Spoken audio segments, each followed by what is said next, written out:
So, greetings everybody.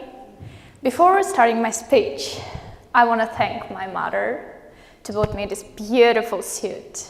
However, before boarding it, I have to go through a lot of quarrels, conflicts and negotiation, of course.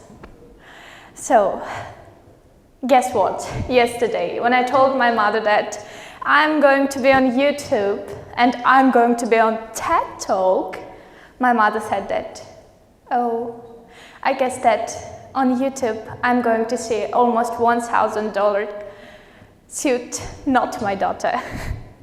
Something, yeah. So, as you might guess, my topic is quarrels and conflicts between parents and their children and how it affects to the child. There are the 5 major cases and causes of the conflicts and why they happen. The first, and I guess the most obvious one, is generation gap. I can take an example of my father. We have almost 30 years of gap generation between us. My father is 47 years old and I'm 20. So the things which are normal for me is not normal for my father. And the things which are normal for my father are not normal for me. And the next is the differences between characteristics and personalities. As we all know, I guess we all know psychology, less or more. So in psychology we have the various number and the type of personalities and characteristics. Some of them get on well with each other, some of them are not.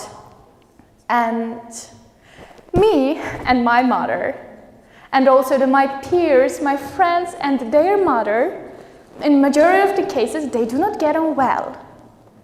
And the third thing is differences between values, goals, dreams. I guess it is the fact that majority of parents make a future scheme and a future plan for their child when the child was born. And when the child gets older and becomes a teenager, and when he or she is not following to the parents' plans, future plans for the children, the parents somehow get disappointed. And this might be some of the causes why conflicts happen. And next, the fourth one is the violence from the authority. In our case, it might be our fathers. In Central Asia, especially in Central Asia, there is a high dominancy of parent and father. When the parents themselves have a quarrel between each other, in Central Asia, in majority of the families, mother cannot shout back to the father because it's act of disrespect. So what mother do? What mother does? She just goes and shouts to the oldest child. However, guess what right now? The oldest child cannot shout back, and also she or he cannot shout to the youngest one, because then both of the parents will come and shout her or him. And the last, and I guess the most important one, is that in majority of the times, parents themselves are not mature enough. Maybe they are mature physically, but not mentally. I remember when I talked with my psychologist, she said that, look at your parents as they were a child, because their inner children is not healed yet. Maybe they are trying to understand you, but they are failing it. So right now, I want you all just close your eyes for a minute and imagine a mountain. How a mountain looks like. It is a big or it is a small. Now imagine that you're climbing to this mountain. It is easy or it is hard. And now imagine that you've reached the top of the mountain and now you're leaving it. And the mountain is saying something to you. What mountain tells you? Long speech or just a phrase? And now, open your eyes. Well, the image of mountain is how you imagine your relationship with your father. And the situation when you were climbing to the mountain is that your actual relationship with your father. And the words which mountain told you is the words you wish that your father would tell you.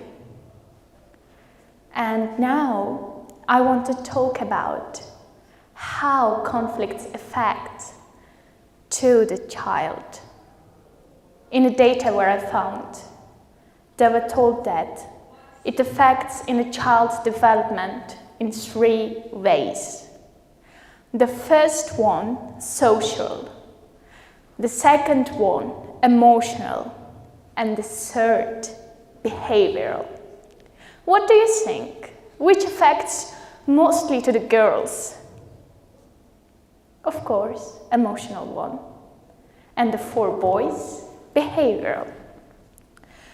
The children who tend to have a lot of parent and child conflicts in their family, they tend to be highly aggressive or less interactive to some things. They're or too hyperactive or they're too introverted and close to themselves. And the last, and I guess the most important one, the bad relationship passes through generation to generation.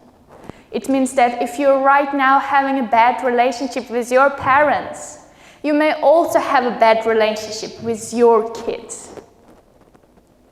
And you know what? It's only from my perspective, and it's only from my point of view and my friend's point of view. Just as my psychologist said, try to understand your parents for a little. Look at them as a child. Because you know what? In the future, at least you've tried to do something rather than nothing. Thank you very, very much.